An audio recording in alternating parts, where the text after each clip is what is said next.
So, Maya, hello. Hello. You're reading Amber Brown is Not a Crayon. Tell me what you are thinking about this book.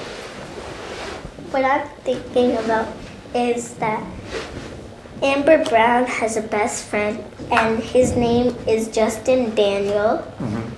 And and when they're doing a project, she always is whispering to him, and they never get the project done sometimes. But in this book, I know she's gonna get the project done because she's gonna make it. She's gonna do the project and stop whispering, and when she stops, she's probably gonna do the project. Wow, and if she doesn't stop, then she's just not gonna do it.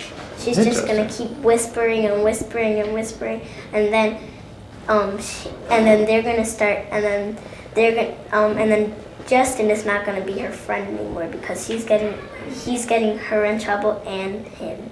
Wow, so you just did some pretty interesting things that I need to ask you about.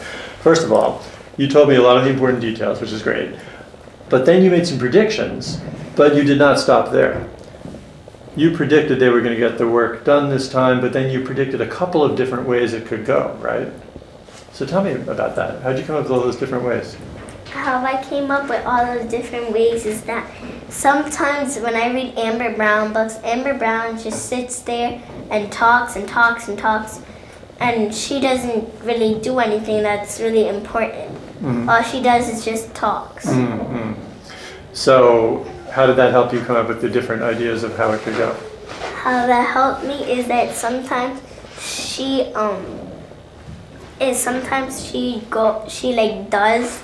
does stuff and then she doesn't finish it because in one of the books it talks about how she does stuff and she doesn't finish anything that she does because then when she needs to turn it in, it isn't finished and she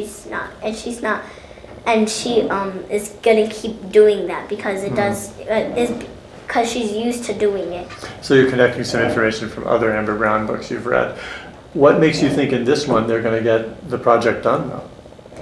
What makes me think in this one is that maybe she starts to think, well, maybe I should stop talking, and then maybe the next day she just talks all day, and maybe she doesn't get the project done. Maybe she does.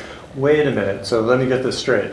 It sounds like there was a part in here where she wasn't talking, but she was thinking about getting stuff done, and that seemed. So that, tell me if I'm getting this right, but it feels like the thinking part. You thought that was a pretty important part to pay attention to. Could you find that part and show me?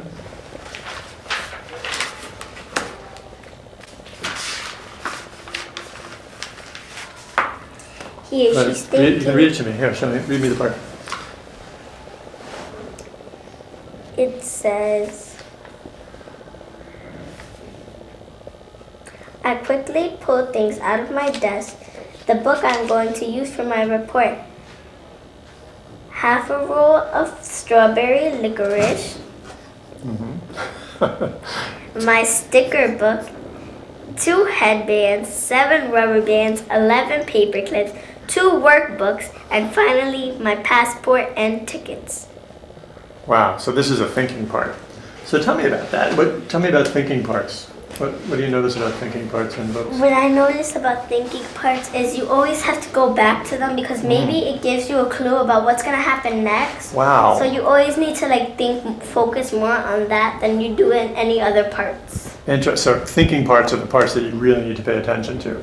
You are onto something really important right now, Maya, because one of the things I think that readers need to be able to do to read harder and harder books, they have to know which parts are the important parts to stop and think about. Which parts are going to give them the really important clues, right? And you're saying thinking parts. Do you think it's only thinking parts that give you important clues, or are there other kinds of parts too? There's other kind of parts too. Like what? Like when it says, oh, this is going to happen, and it says, oh, this is about to happen, and you don't know what's going to happen next. It's going to tell you what's going to happen before you get to that page so that you already know what it is. Wow. So thinking parts are parts that you should really stop and pay attention to. parts that sort of tell you what's going to happen next, you should pay attention to those parts.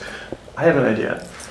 Since it is such an important thing for readers to be able to do, to know which parts to stop and think about, the parts with the important clues, how would you like to do an important clue part study in this book? Like, look for the parts, like that thinking part, that are so important, that really give you an idea about what's going on in the story. And then you can say, here's an important clue part, it is a thinking part. Here's an important clue part, it's a tell you what's going to happen next part. I'm thinking if you can figure out the kinds of parts to pay attention to, that's going to help you read even harder books. What do you think? Mm-hmm. So, let's see, where are you up to in this book right now?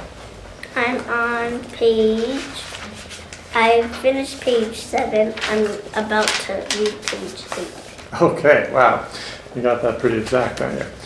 How many chapters do you think we should try this for? You want to try it for like 2 chapters?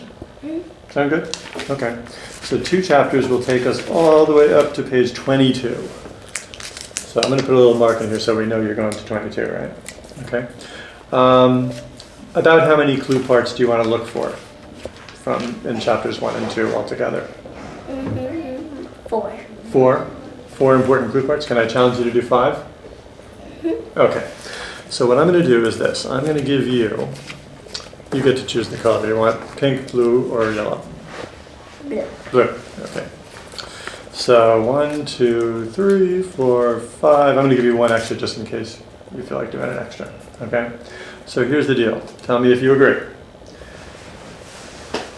As you go along in chapters 1 and 2, you already found 1 part, that thinking part, right? So you could start right off with that one. When you find the important clue parts, put a post-it right on it and say what kind of part is it. Is it a thinking part? Is it a tell what's going to happen next part? Right? Does that make sense? So you have to find the 5 best parts, right? And for each one, you're going to write what kind of a clue part it is. Okay? Does that make sense? Mm-hmm. Okay. How long do you think it'll take you to do it? A week. A week? How about Thursday? Thursday, okay. Okay, by Thursday. And you're going to write what kind of clue part it is, and then we can talk a little more, because I think if you come up with a sort of list of the important clue parts to pay attention to in a book, that'll help you with other books too, not just Amber Brown, right?